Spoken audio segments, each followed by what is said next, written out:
I'm ready, but I'll be. Great, thank you so much. Looks like a few people are still coming on, but since it is noon and we only have an hour for all of this information, we are going to go ahead and get started. My name is Vanessa Ramirez and I work here at the Council for Opportunity and Education, and I'm simply going to go over some basic housekeeping. This session is being recorded, and so if for any reason you get disconnected or distracted or whatever happens during the next hour, you will receive a recording along with the PowerPoint and PDF, so that way you can review. We do have the capabilities to put your questions into the Q&A box down at the bottom. Please put them in there so that way we can monitor that, and I believe they have some time for questions at the end. Over in the chat, feel free to put your comments so that way they can get your feedback, just quick, things over there, but your questions, please put them in the Q&A box. I believe that is all I have, so I will hand it off over to Aaron or Holly. Go ahead, Holly, just say hello.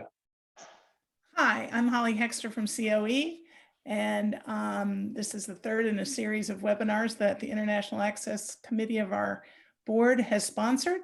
So welcome everyone, and I'll turn it over to the co-chair of our International Access Committee, Aaron Cortez.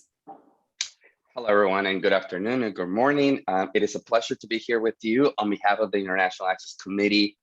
We work along Holly Hexter, Vanessa Ramirez, and the committee, Sherilyn Brown, who is also in the line, Tom Rowland, Barbara Thompson, Teresa Rader, Sharanta Maxwell. And also thanks on behalf of our co-chair, Mara Luna. It is a pleasure to be here. Today, we are going to be talking about developing study abroad from the ground up. And it is a pleasure to have both of the esteemed presenters today with us. I will share a little bit about them. The first one is Dr. Ria Roper-Need. Dr. Need is an associate director of the McNair Postbaccalaureate Scholar Programs at the University of Maryland, College Park, an adjunct professor at Howard University. Prior to joining McNair, she served as the assistant director of pre-college programs, Upper Bound program at Maryland. In 2000, and I ask, it's XX. I apologize, Dr. Need, could you just share it with me? It was in the 2000, she developed a summer accredited study abroad course that allowed University of Maryland students to travel to Ghana to explore corporate social responsibility and to acquire knowledge and leadership skills. I'll come back and then she'll probably share with us in which year of 2000. I apologize about that. And also with us is Angie Klimko, and she is Mr. Klimko is now the director of FIRST, an organization that serves first generation students on all Washington State University campuses. A TRIO alum, she was previously the director of TRIO Student Support Services at WSU Pullman, where she had worked in several capacities, including retention counselor and an academic counselor since 2008. She's part of the WSU First Generation Abroad Advisory Board, a cross-campus collaboration and partnership designed to increase outreach and develop a comprehensive strategy for increasing access to study abroad among underrepresented students. So once again, it is our pleasure to have both of you here with us and to share all your knowledge with all of the attendees today. I will pass it on to our esteemed colleagues who will be presenting today. Thank you. Good afternoon, everyone, and good morning.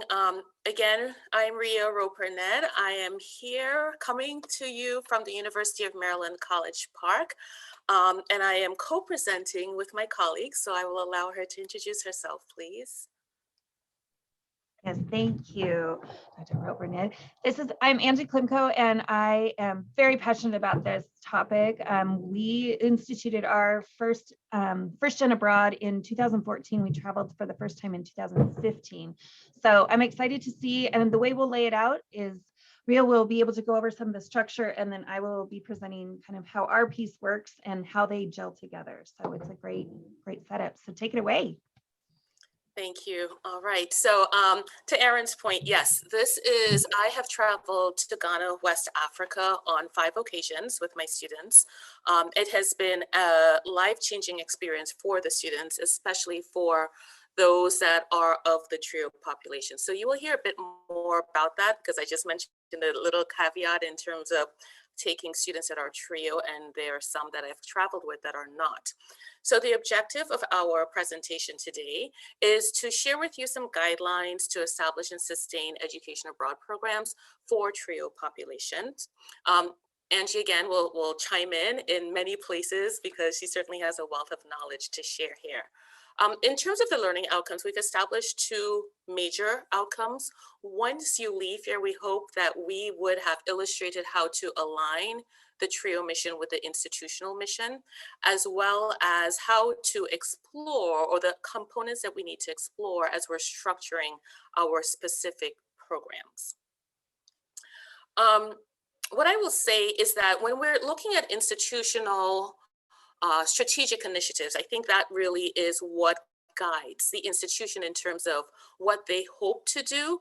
And as we too, as in TRIO, are coming to develop our programs, we need to ensure that our own objectives and missions truly align with that of the institution. Absolutely, the institution is the primary guidelines. The education abroad programs and offices, if you have one, will align their missions with the institutions.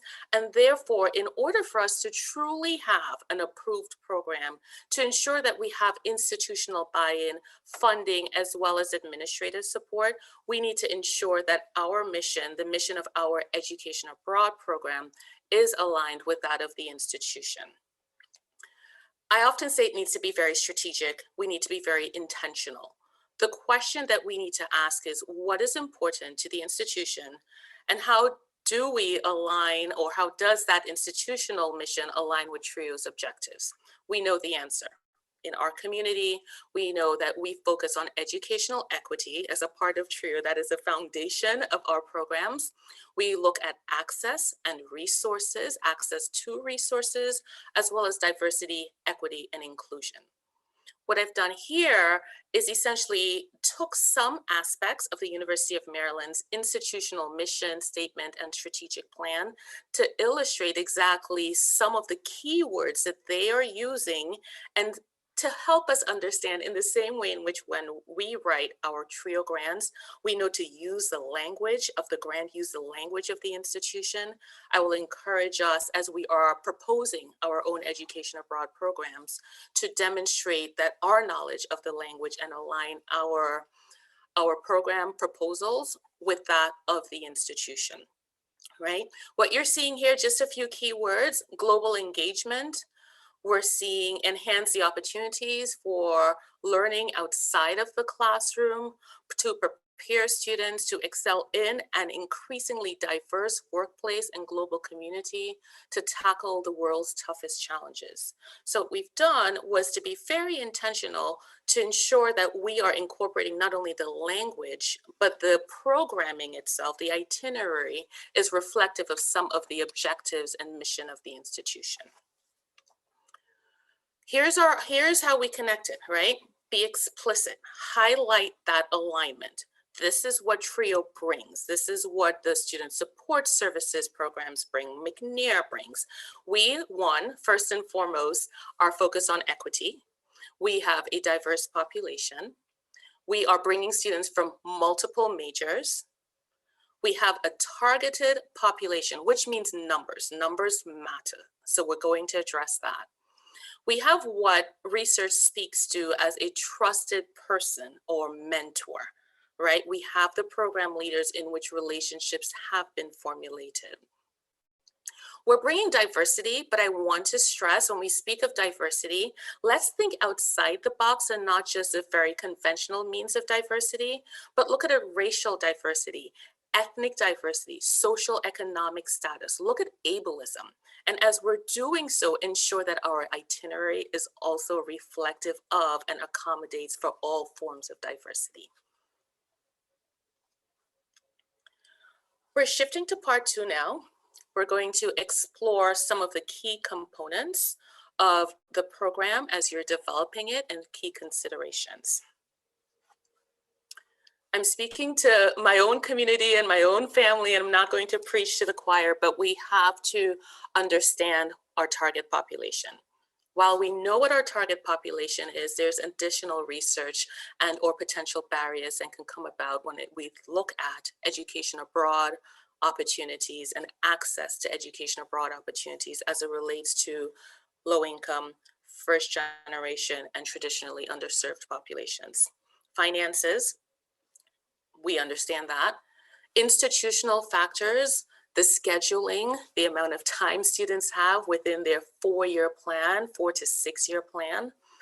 They're the historical patterns and expectations, which is very obvious. There's that perception again, the we versus them, the perception that education abroad is not for me. Education abroad is not affordable. It's not attainable. And then there are family considerations and attitudes, and we know this. We know starting from our talent search programs to our upward bound programs, we understand the importance and the impact of family, their attitudes, and their influence. And so as we are developing our programs, we too need to ensure that we are aware of the potential barriers and therefore developing programs that rectify, address, or propose essentially some solutions to the potential barriers. Here's some things that we've highlighted in terms of the key components and considerations as we're developing our Ed Abroad program, again, for TRIO.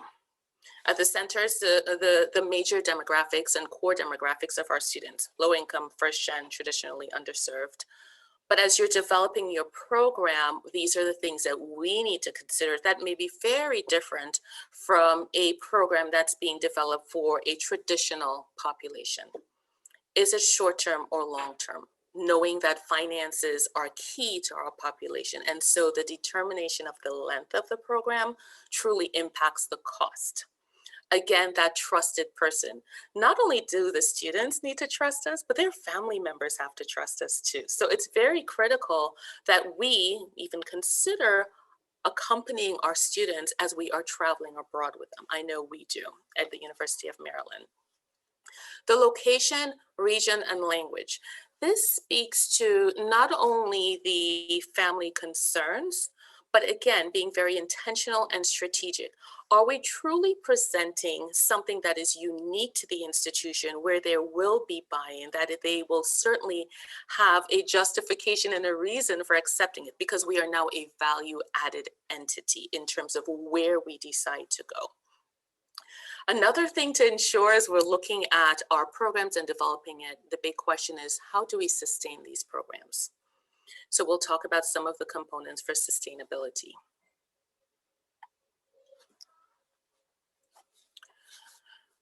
When we're looking at our programs in terms of the structure, again, I think one of the core potential barriers to our population is the funding. So we need to explore how to leverage the funds and how to design and implement a program that's cost effective and efficient, essentially. As I shared previously, there's a short-term versus long-term consideration. What is the length of the program? If I were to travel on a short-term program, do I choose a destination that's a day and a half travel, or do I choose a different destination that may require less travel time? You don't want to spend the majority of your Ed Abroad experience on a plane, right? Other things we need to consider, I know certainly for our college age students and populations, is the students need to work, right? I often say that when we work with our student population, they are not working to afford these spring break vacations and so forth, but it's a need. And so we need to take into consideration the timing of our programs so that they can maximize their work engagement and opportunities. Can I just add to that? Yes, please. So I think that that's an excellent point, and both of us have different programs.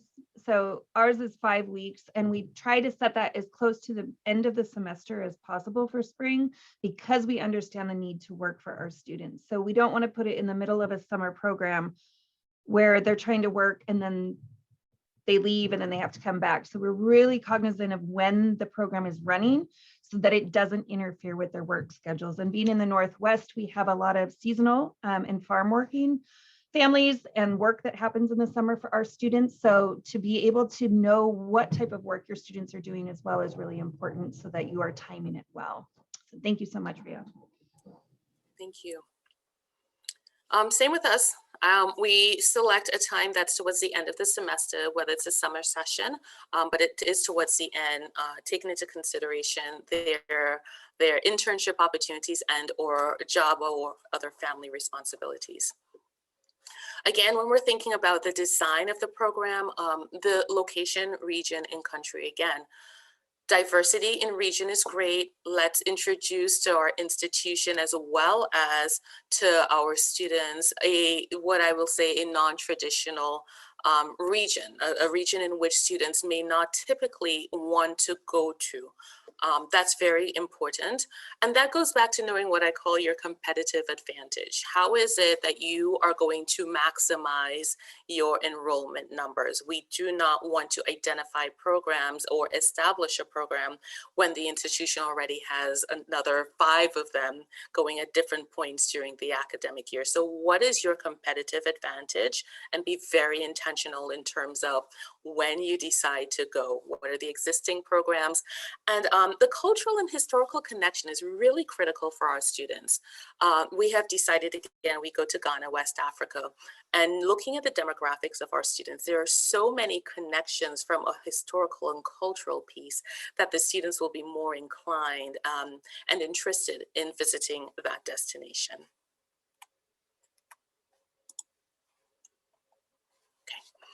Okay. Short versus long term plays a huge role in terms of the budget, clearly. So here are just some major, I would say some major budget considerations. This is not an inclusive list. There are so many other things that can come up, but these are some key factors and or budget items, line items that need to be considered as you're developing this budget. And not just the budget, but this budget can influence the location and or the time frame in which you decide to travel. We talked about some of the program basics in terms of location. Airfare cost is very significant in terms of the destination that you choose, low versus high season. I touched on it previously and briefly as we talked about diversity. The itinerary that you develop is very attractive. Students want to see that, the in-country piece as well as the academic component, but ensure that we are being inclusive even in terms of the activities that we decide to go on. Are we ensuring that people of all abilities are able to engage in that? And if not, how do we accommodate anyone's particular needs?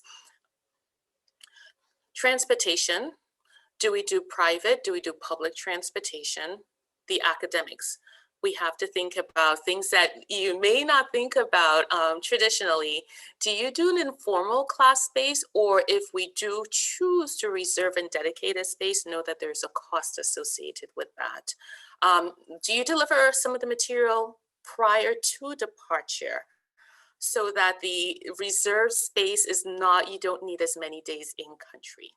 When we're looking at housing and meals, are homestays appropriate or student accommodations? If it's accommodations, do we offer singles or do we offer doubles?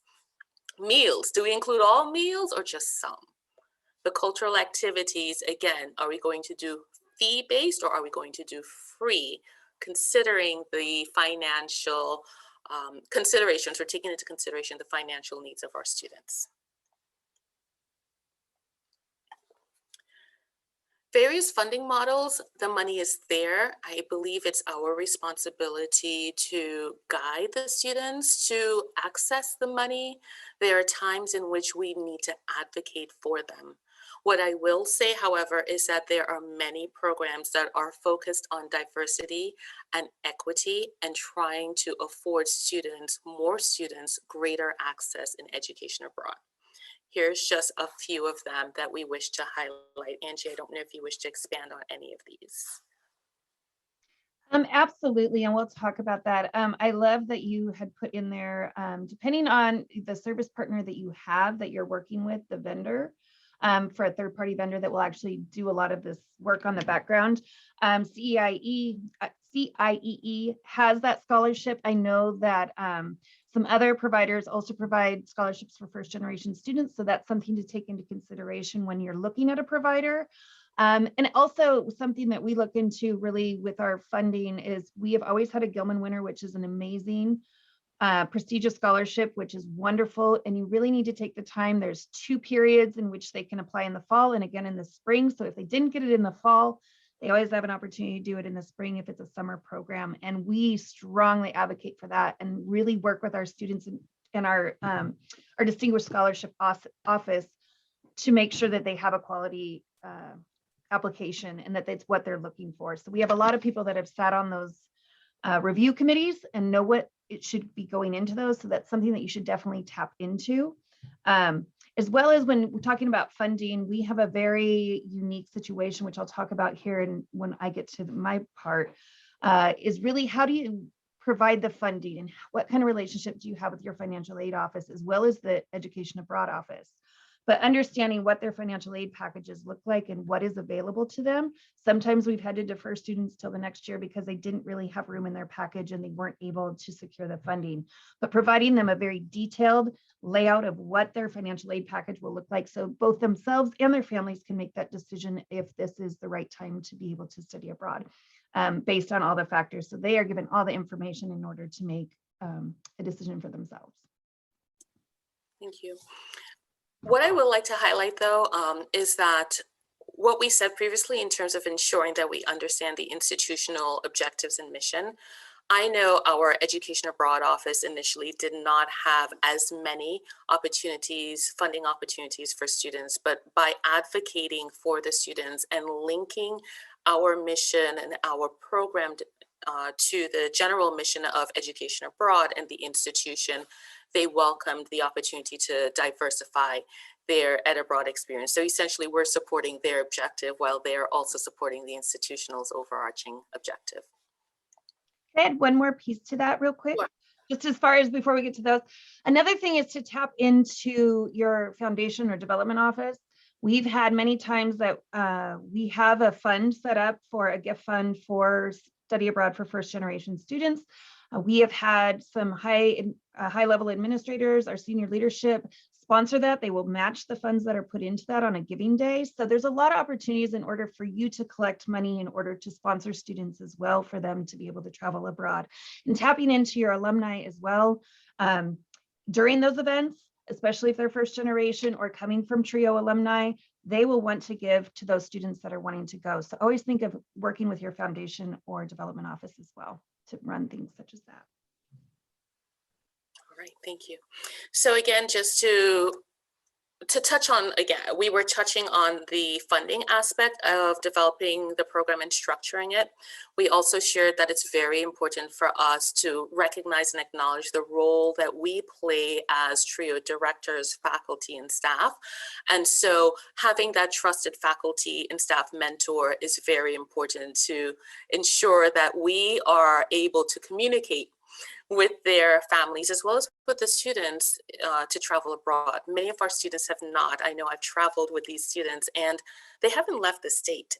And now we're not just asking them to leave the state, but we're asking them to leave the US. And in my instance, I'm not just asking them to leave the US and to go to Europe, but I'm telling them to go to Africa, according to, I would say, Ghana, right? But in their mind and in their family's minds, we're going to Africa. So we do need to speak about our role to deconstruct some of the messaging and messages that have been created. And they are only going to, we as faculty and staff will truly be able to do this because we are trusted persons. Again, we are countering some of the historical patterns. We're having these conversations with students and family members, but there's so much that goes into education abroad. I can't stress how important it is for this to be a dual role, a team effort. It's very, there are quite a few components to it, but it's very doable.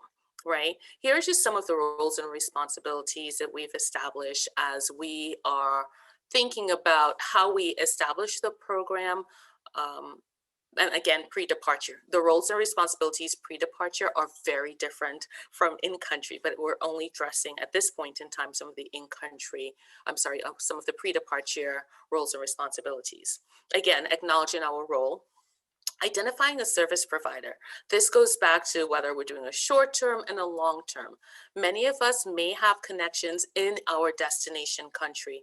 The cost of a service provider at times can be astronomical, or the better way I can say it is that we can certainly cut costs if we were to identify programs on our own and develop the programs on our own. It is challenging if we are not from that country or do not have connections.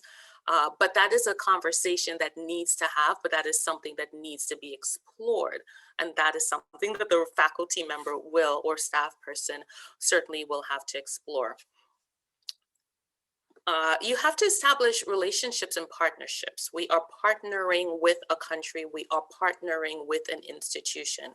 We are, and to do so, there has to be measures of respectability that we're engaging in. We need to think about, does that partnership lead to, do we need to provide an honorarium out of respect for the intellectual property, the time commitment that was made on our behalf?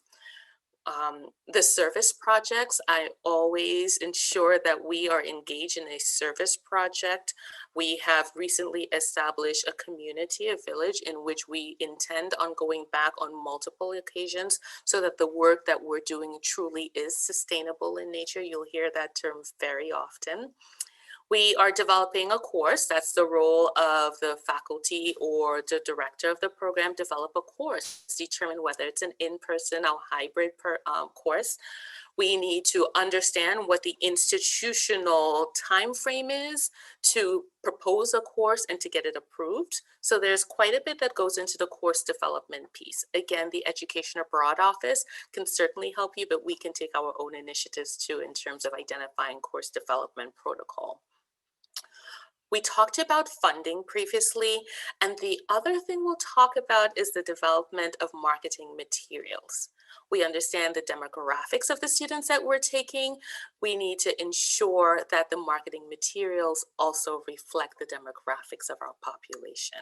Representation matters. If one of the primary concerns of our students is the historical pattern and the concept or perception that they do not travel abroad, people like me don't travel abroad, then you should understand the impact that the marketing does have in terms of the images that we're using, as well as the staff person that is accompanying the student. What are their thoughts? Do they understand the specific demographics of our students, their fears, concerns, as well as their strengths?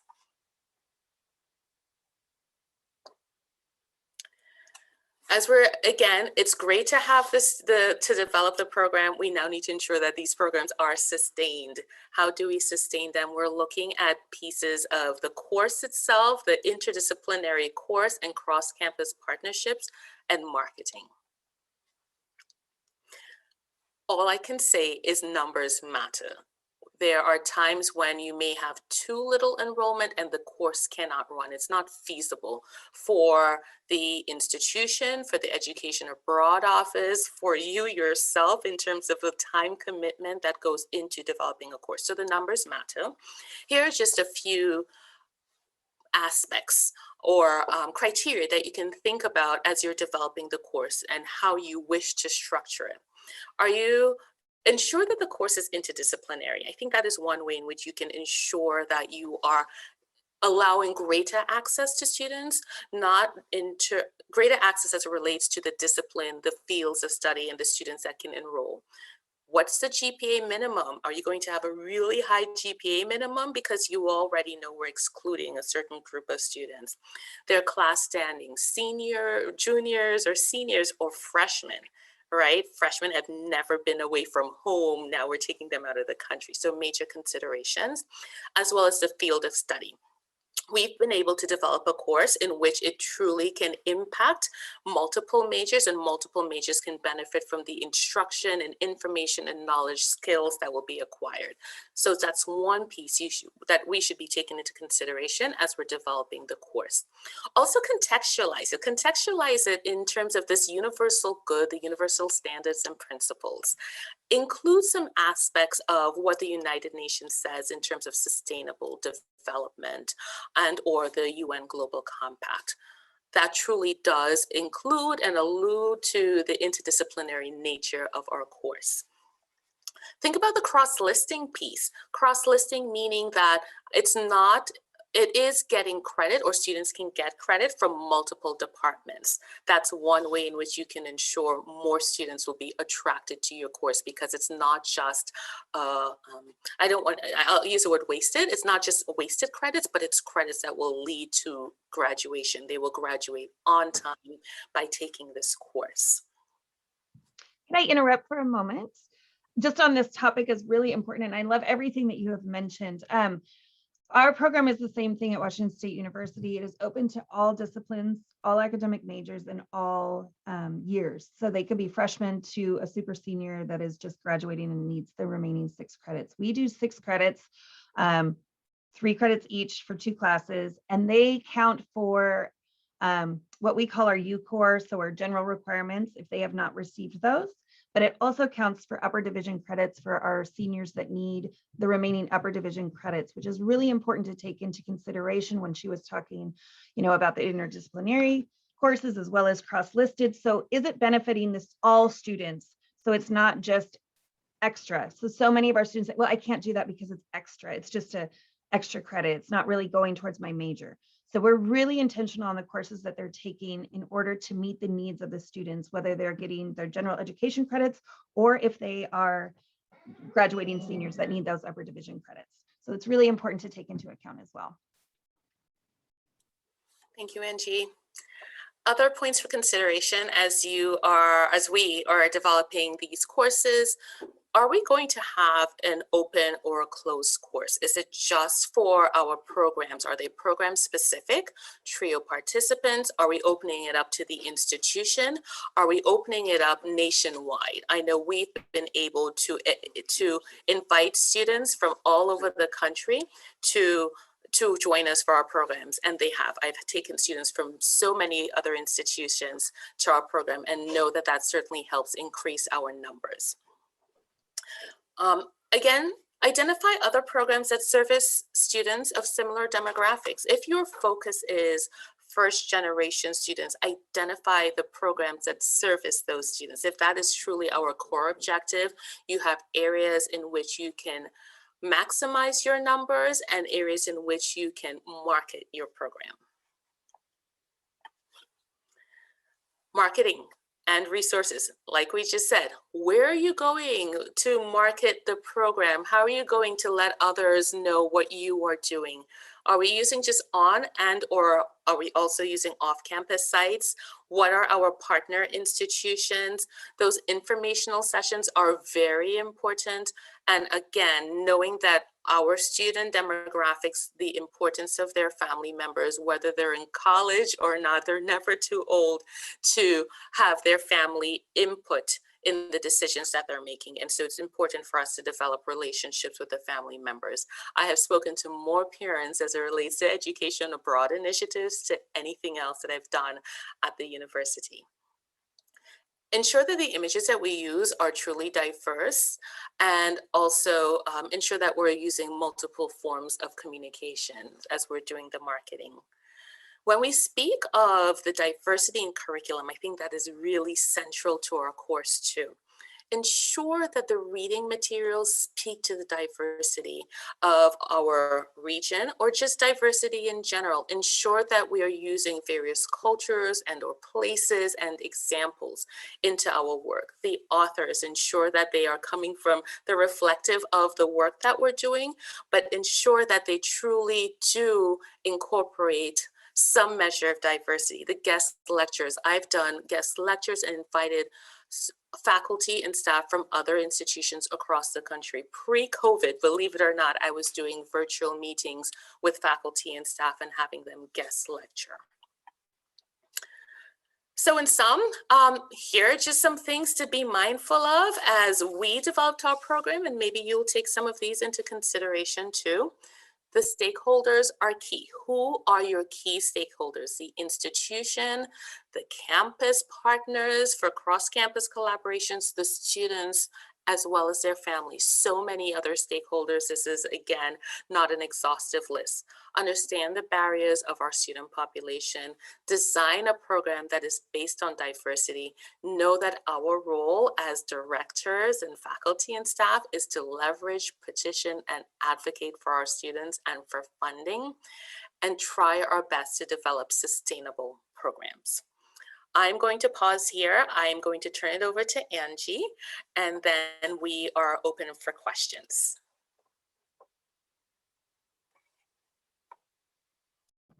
Rhea, do you want to answer? We do have just one real quick that says, does the course apply to the student's degree plan? Can you repeat that question, please? Does the course apply to the student's degree?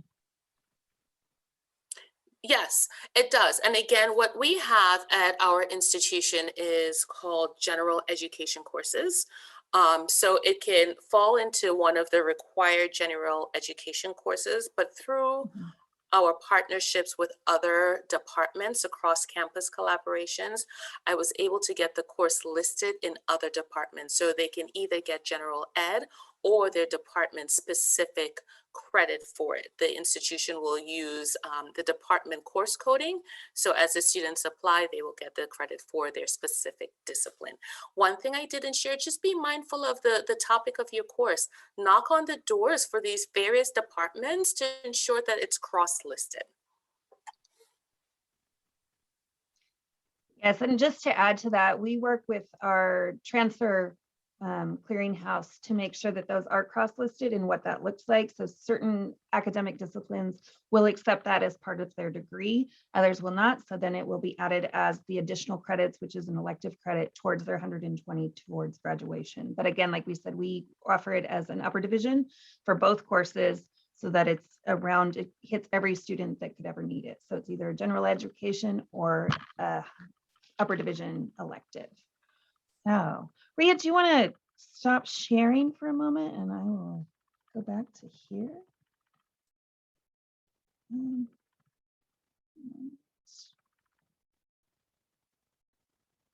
Okay. So much of this will be similar to what Rhea has shared with you.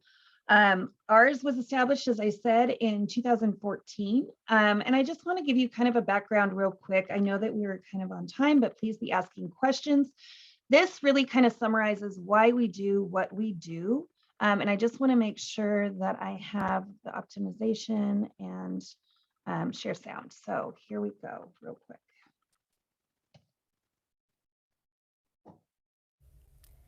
A couple years ago, if you told me that I would be traveling Europe, riding camels in Morocco by the beach, and studying in Spain, I would have laughed and said you're crazy. Not because I didn't believe, but because of my legal status. And everything I am today at this very moment, I owe it to my parents who gave me my wings. When starting this trip, I was filled with so many different emotions. Saying that studying abroad changes your life sounds cliche, but it really is a life-changing experience. My journey taught me to be fearless. Fearless of new foods, new homes, new cities, new people, new styles, and new adventures. When abroad, don't just learn about new cultures. Experience them, embrace them, live them, and love them. When abroad, drink from a weird fountain. Trust me, you'll love it. When abroad, stay curious and always ask questions. There's always new things to learn. When abroad, always say yes to a new adventure because there's always something new to explore. When abroad, feel the sun kissing your skin. Feel the wind blow through your hair. Feel the different tastes in your mouth and do it again. When abroad, take a million pictures. When abroad, you will have a life-changing realization and you will cry. You will cry because everything you're doing is not supposed to be for Mexico-born Latinas. You'll cry because this wasn't supposed to be for people who spend their lives working long summer days, waking up at 3 in the morning just to beat the heat. You'll cry because everything you were told you can't do, you did it. And you'll cry because you wished your loved ones were right next to you, exploring the world with you. When abroad, you will spend a lot of money on random things and you will love it. Remember to laugh about every failure. Yes, even if a bird poops on your head on your way to class. Yes, even if you get locked out of your Airbnb and don't know what to do. Remember to stop, take a breath, take it slow, and live in the moment. Remember to dance till your feet hurt and can't walk no more. I never thought traveling was going to be an option for me. And I still can't believe I traveled to 3 different countries in just 1 week. My parents gave me my wings, and I learned to fly.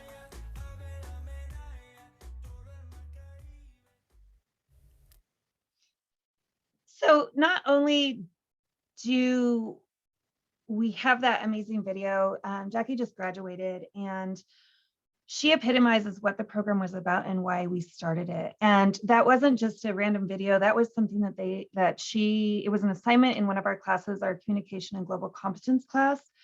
And each student does that. So it's a reflective piece of their experience of what they learned studying abroad. We used to journal, but now it's really incorporated into the coursework that they're doing on site. As we've talked about this whole time, this was our first cohort in 2015. We went to San Jose, Costa Rica, and we learned many things from that. As Ria was saying, we wanted something that was accessible and affordable, that our first generation students, we noticed, were not traveling abroad because they thought that it wasn't within reach for them. So that is why we began first generation study abroad at Washington State University. Many of the things that Ria had covered as well is what are the types of things that we asked? What types of questions should you be asking yourself when you're starting to set up a study abroad? And like, as she had mentioned, what destinations are the students interested in? And affordability is a huge key. So many students want to go to Australia, but that's not affordable for most of us. And, what types of goals do you have for diversifying study abroad, raising awareness on campus about your diversity goals and how do those work together towards the bigger goal of the university? What types of programming, length, all of those things that we've talked about, the demographic diversity of faculty and staff. We do not teach the class that we teach a pre-departure class for 16 weeks, but the faculty in country are separate and they're provided by the provider. So we are technically an advisor-led program, although we teach in the beginning. So really that was kind of where we started out with some of those questions.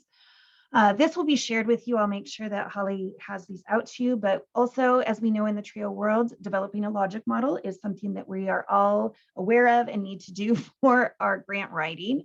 And so really coming up with, that was one of our first steps, was really, how do you pitch this to an institution, but also having something to back it. So developing that logic model is really important. I'm not going to read through this because I will provide this for you, but really, what is the problem that's going on and what are your goals and what will the outcomes be for that is really important to us.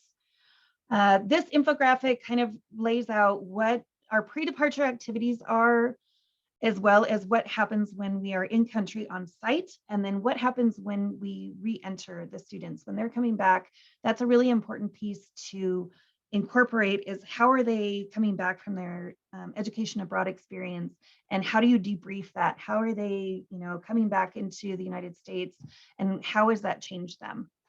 So really working for them, and how do you, advertise this in a resume in a really productive way so that they can state how that really changed them and how that sets them apart from many of their other colleagues when they're going into the career force. So really, all of these things have been talked about by Ria in such a wonderful capacity. And so I will share this with you so you can see what it is. But again, ours is within the 6 campuses, as I will move to now, was really to diversify our program participants. We have 5 physical campuses at Washington State University, and we have 1 global campus online.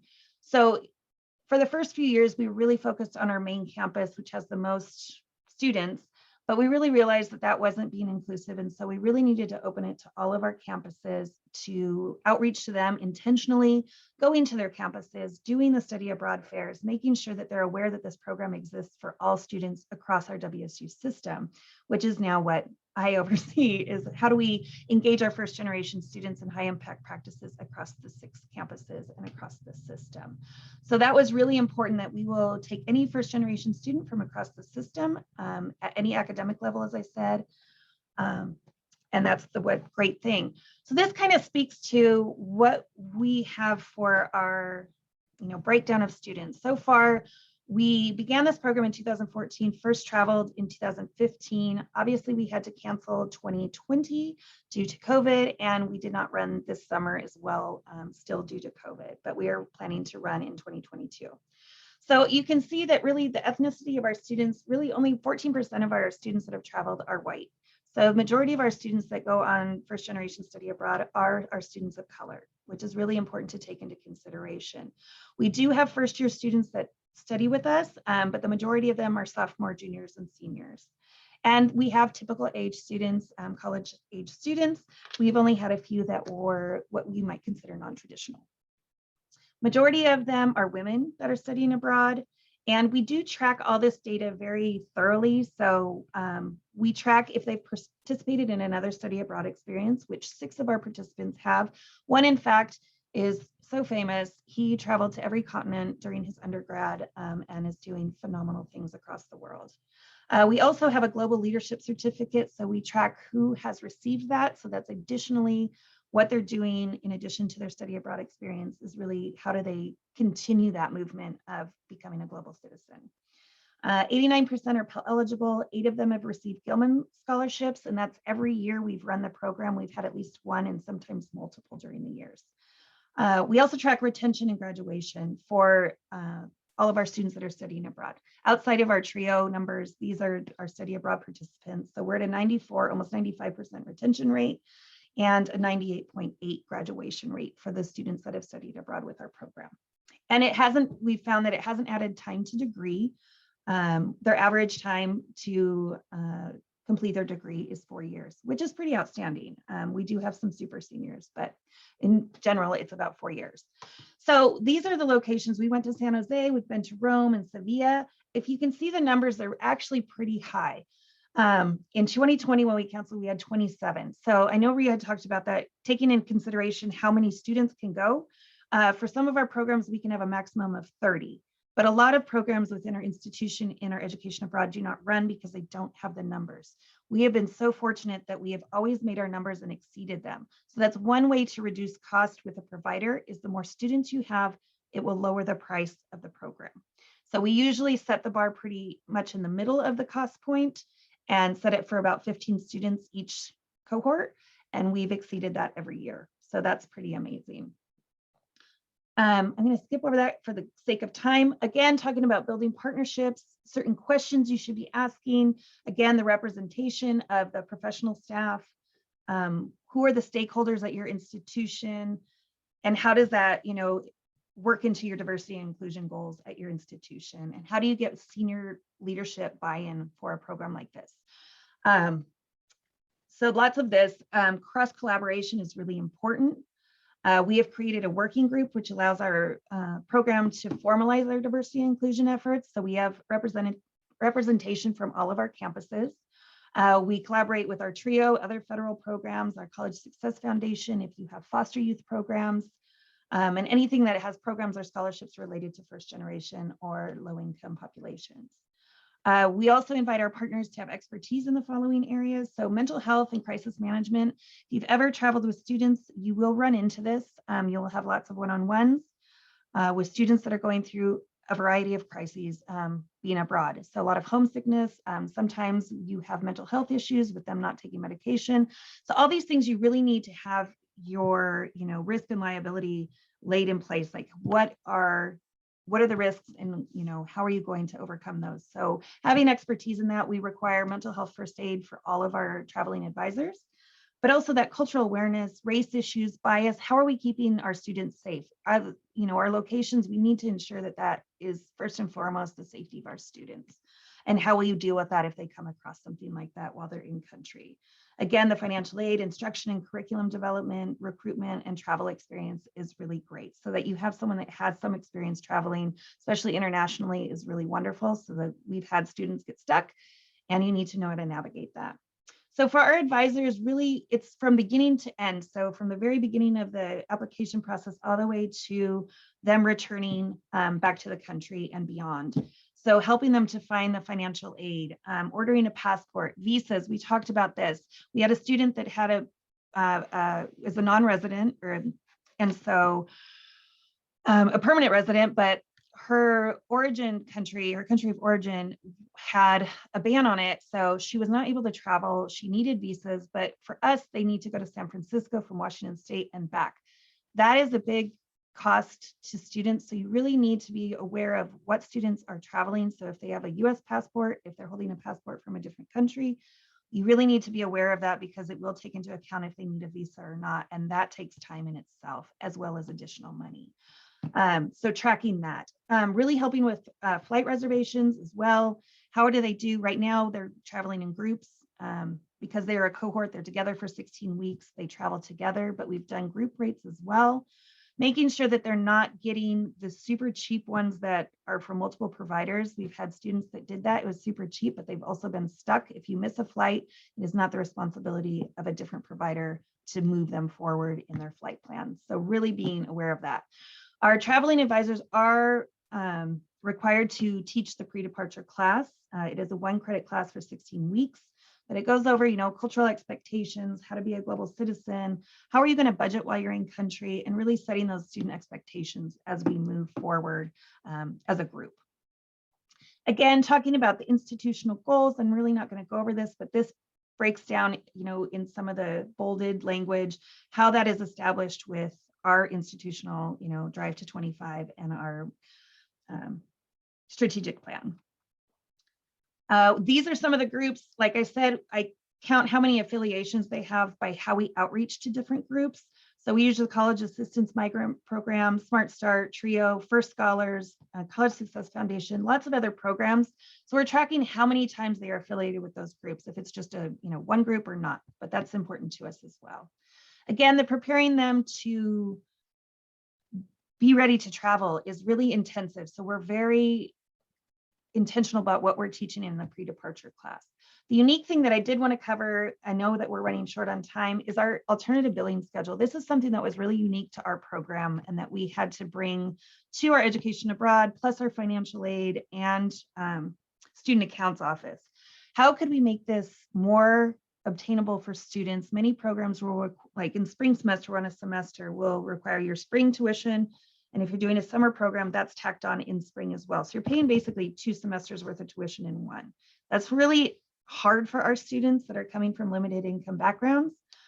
So we have this alternative billing schedule, and it breaks down, as you can see, what the additional costs are. And for comparison, we try to keep our cost at or below the cost of 6 credits for summer tuition. That's always kind of been our goal. You could either stay, in town and do summer session, or you could go travel abroad. And so they have a first payment that's relatively small in February, even smaller in March. And then their third payment is deferred all the way until they receive their financial aid in the summer, which will pay for the majority of the cost of their trip. So very important that we had that. I make financial aid packages for every single applicant so that they can see exactly what is available to them in their financial aid package, and they know where they can then make room or need to work more, or, you know, ask friends, family, whatever, how they want to supplement that. But it gives them a really specific amount of money to work with. And sometimes it doesn't work, but sometimes it does. So it's really important that you have someone that understands, whether it's your financial aid office or one of your, you know, colleagues that is working with the program, to really make this easy for students and families to understand, because this is taken to families many times to really be clear as to what the cost is and how it's going to be paid for.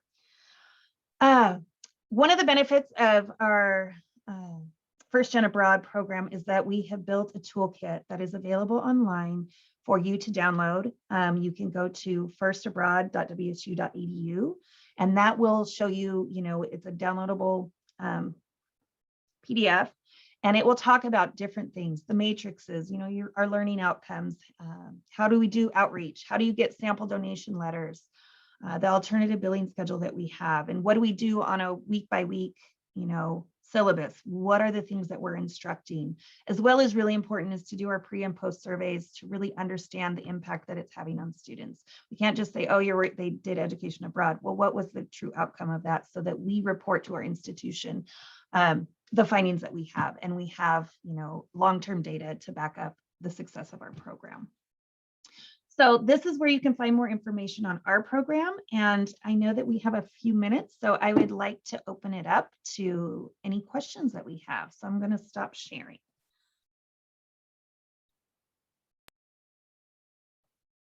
So I know the first question that I always receive is, will we get a copy of the PowerPoint slides? And yes, you will receive a copy of the PowerPoint slides and a recording of this session. There is a question in the chat. If you can put the link in the chat for everyone, and I believe they're referring to the toolkit chat. Yes. I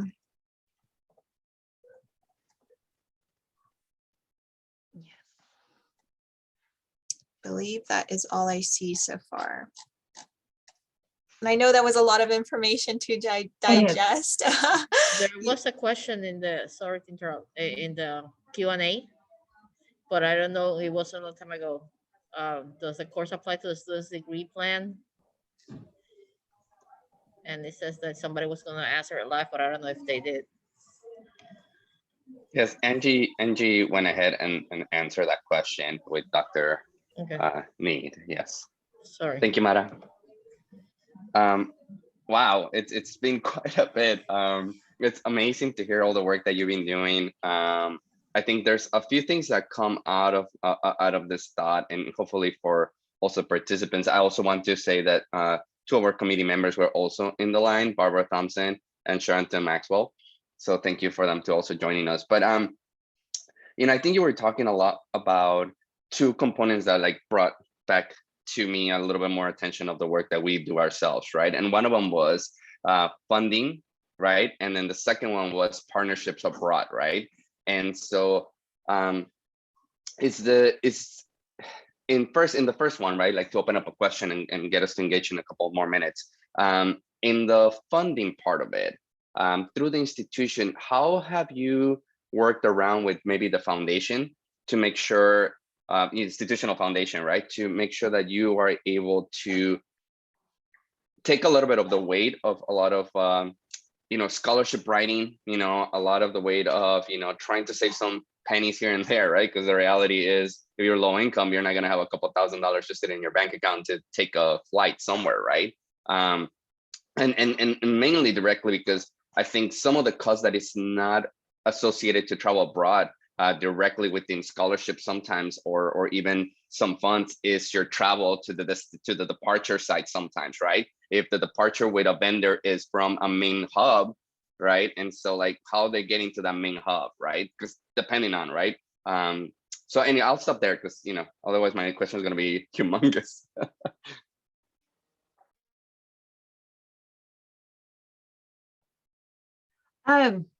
Yeah, and so I just kind of to tap on that, touch on that. we do really break it down so that they see the true cost of the program. There is the program cost that is going to the provider, but then there's the additional costs and those expenses such as airfare, a passport if they don't have it, and personal expenses because they all want to. But, I try and emphasize, like, you are in this country, you don't need to bring back a lot of trinkets. Like, take the experience as the gift. Like, you don't feel the need to like buy so many things. I've had students buy so much for their families and I'm like, oh my gosh, you're gonna go broke. Really just soak it up and then share that experience with the students. And that's why we also, talk about staying regionally rather than going to all these countries. They get so excited and they want the best cost. So I think that also is to take into account after the program is officially commenced. They should be traveling if they want to tack on, because once you're in country, at least in Europe, European countries, trains, all of those flights are super cheap, so they can go intercountry to go travel. And usually they have made bonds with a cohort to be able to do that. But we also look for the cheapest flight options. They get student discounts as well if they're going through like Student Travel Association, those types of things. But like we said, we have worked with our giving department, our foundation, to make sure that we did have scholarships that they could apply for that as well, to cover airfare, to cover their passport fees. And that's part of the work that I'm trying to do, is really intensify that so that we can, have a set of money for all first generation students, however that might work, to cover some of those costs. Thank you. So some of the things that we have, as Angie mentioned, we do list the maximum cost of the experience, but we also are very clear in terms of some costs that may be taken away. The visa, if I am traveling with a student who is a native, and I believe it's called ECOWAS, they don't need a visa to travel to that country. Vaccinations, if they don't need all the vaccinations, then that's fine, but they understand what the maximum cost will be. One wonderful thing that I think our student travel agency affords to students is that they can, once they purchase one of these tickets within the time frame, they have up to, I believe, from the time of they purchase a ticket up to 2 weeks before travel to make incremental payments, which is such an amazing opportunity. So again, travel happens or the program closes in February, March. So they have until August to make the payment for the cost of their airfare, which is quite significant for our students. And then again, our Ed Abroad, our Education Abroad department is truly committed to the diversity piece. So most recently, they have developed and continue to develop increasing packages for students. One, they actually have one that's specific to TRIO students, TRIO and another diversity-based program on campus, but then they also have additional programs for the first gen piece. We've mentioned Gilman several times. I'm going to jump on that. One, it's a great opportunity, but we also need to be mindful of the time frame in which the program needs to run. I believe there's a 3-week time frame in order for the students to be eligible for the funding. So that again is a factor we need to take into consideration, because our students do qualify for Gilman, but then do we want the 2, 3, or 4-week program? Excellent. Thank you so much for those answers. If I may, Holly, should we just close up with some words or? Okay, excellent. Yeah, because we're past time. And I think, I would like to have like a coffee discussion that is a little bit more, we need to continue a little bit more. Yeah, we need to keep this going somehow, because we really just got started. And I know that it would be so beneficial to extend it to more people as well. So I want to thank you both on relatively short notice for participating. And we have these great models on both of these campuses. For those who are participating, we are having a virtual study abroad program in which we are trying to share information with students and professionals about the value of international experiences and how to plan these.